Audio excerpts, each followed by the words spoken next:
Hey friends, this is my attempt to check in and let everyone know that we are okay. Our farm is still standing. I just wanted to share a little bit of our experience so far. We are currently in day 6 since we were hit by Hurricane Helene in the Midlands of South Carolina. We were not anticipating more than 40-mile-an-hour winds, but we ended up getting a direct hit while she was still at a Category 1 status. We had winds of over 100 miles an hour, and we weren't prepared. We meaning our area. I actually know someone personally who was killed when a tree fell on her home Friday morning. Her husband was out of town on business, and it is just devastating. We are about 25 minutes outside of Augusta, Georgia, and this is some footage from between our farm and Augusta, and it's devastating. It is surreal. The majority of the area is still without power.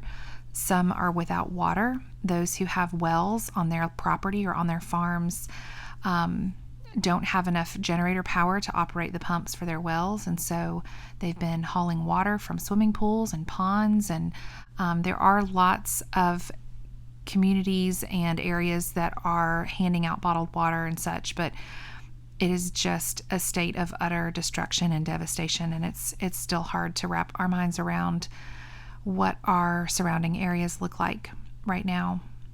We are very thankful to be safe, and our home is still standing.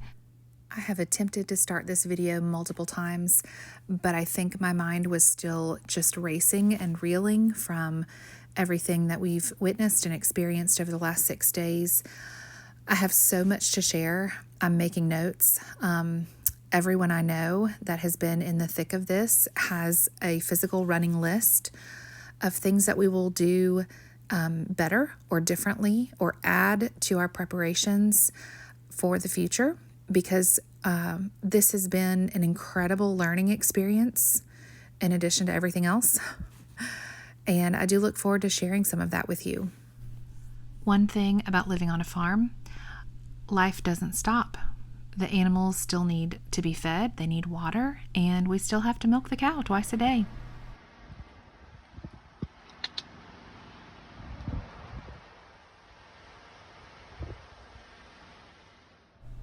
By about lunchtime on Friday, all of our neighbors that had tractors and chainsaws were out helping clear people's homes, their driveways, cut trees off of roofs. 3 of our neighbors had trees fall on their homes. Thankfully, no one on the farm was hurt, and cleanup has begun. Thankfully, all of our animals were just fine in the passing of the storm. We do have some friends down the road who lost rabbits and pigs because their pond rose so quickly. They had no idea that the storm was going to be as bad as it was, and they had animals that drowned. When you know a storm is coming, there are so many ways you can prepare. But in situations like ours, where we had absolutely no idea what was coming our way because the storm shifted very last minute, the best you can do is make sure you quickly come up with a plan for food and water for your family. One of the first things that we did on Friday in the aftermath was this is called a water bob, and it holds 100 gallons of potable water. And you can put it in your bathtub and fill it with water. We are on city water, so we would run this through our Berkey filter before drinking it. But we knew that there was a chance that our rural county could be affected with our water distribution center. In fact, it is still currently on day 6 running off of generators. So we are now on a water conservation alert. Another thing we did was begin to fill clean quart jars with water from our Berkey every day.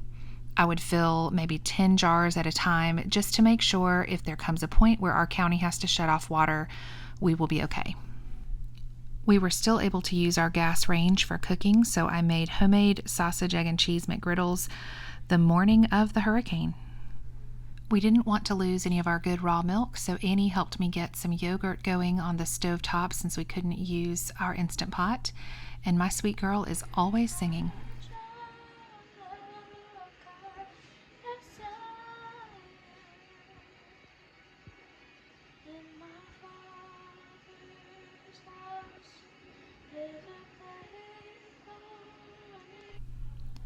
I then decided to go ahead and get some bread going. I was going to be able to bake it in the oven, but I was going to knead it like Ma Ingalls. I haven't had to make bread without my KitchenAid mixer to do all the hard work in a very, very long time. But thankfully, I had everything that I needed. And like I said before, this was such an incredible learning experience. Truly, we've been so blessed and we have enjoyed every minute of it. We live in a sweet community surrounding our farm with 7 or 8 other families. I'll share in a little while that we have been eating together now 6 nights in a row. Tonight will be night number 6. And it has just been a time of sharing our resources. The food has multiplied and stretched every night.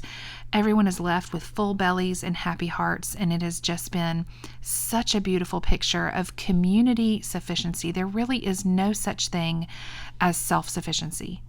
But when you have community and you can rely on one another and help each other out, your strengths make up for my weaknesses and vice versa. And it's a beautiful thing. I knew the laundry situation was going to get bad real fast if I did not stay on top of it. So I had my oldest son get some Rubbermaid bins out of the attic for me, and we filled them about halfway full.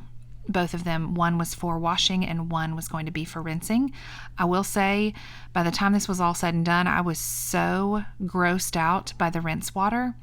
Even after I had agitated these clothes for quite a while with this mop pole, and then wrung it out before sticking it into the clothes into the rinse water.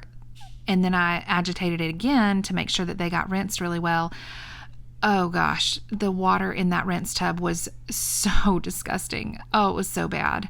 I don't think I'll be able to do laundry ever again with a machine without running it on a double rinse cycle. It was just really bad. And then we hung everything up on the clothesline. But I'm so thankful that we at least had a way to wash necessities like socks, underwear, and we're pretty minimalistic when it comes to our laundry. And so we don't all have like 10 pairs of jeans, and we maybe have 2 or 3. So I needed to make sure that they stayed clean-ish.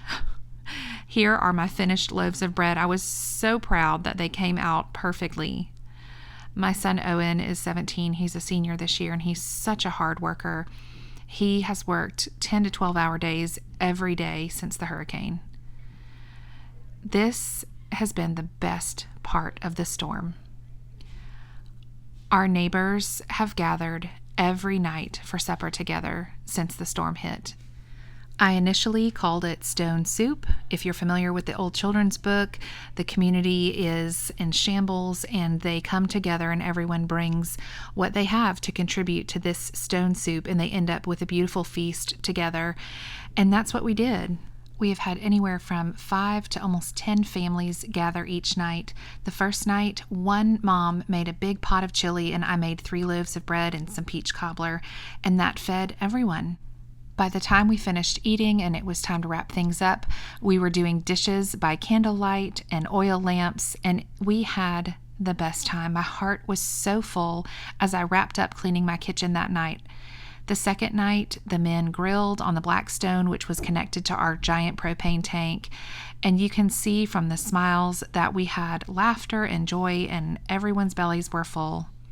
On Sunday, we gathered down the road and had about 10 or 12 families out to have some worship and communion together, since churches are closed and flooded and there's no power, and some even have trees on them.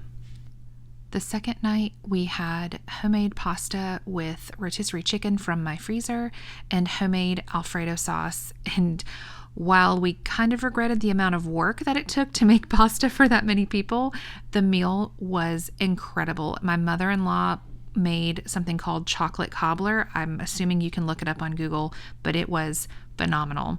It was such a treat. We have been eating like kings, and the fact that we're doing it together makes it even better. One of my favorite go-to cold meals right now is our homemade yogurt with a little honey, some homemade granola, and sliced banana.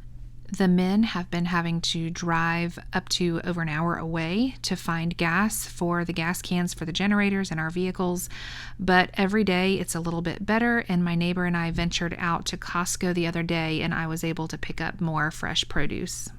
Most of our grocery stores are still closed. The few that are open, a lot of them don't have any refrigerated items like dairy or meat, and they have very limited staff because a lot of people are still stuck where they are at home.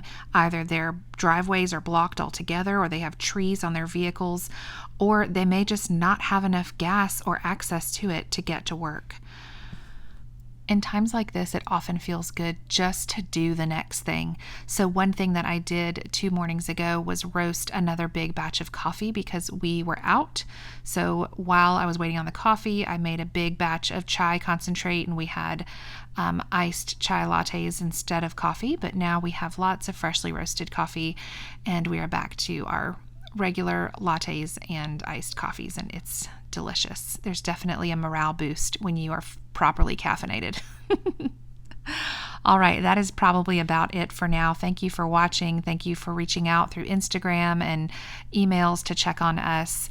It has really meant a lot, and I will be back with lots more very soon. Thanks for watching.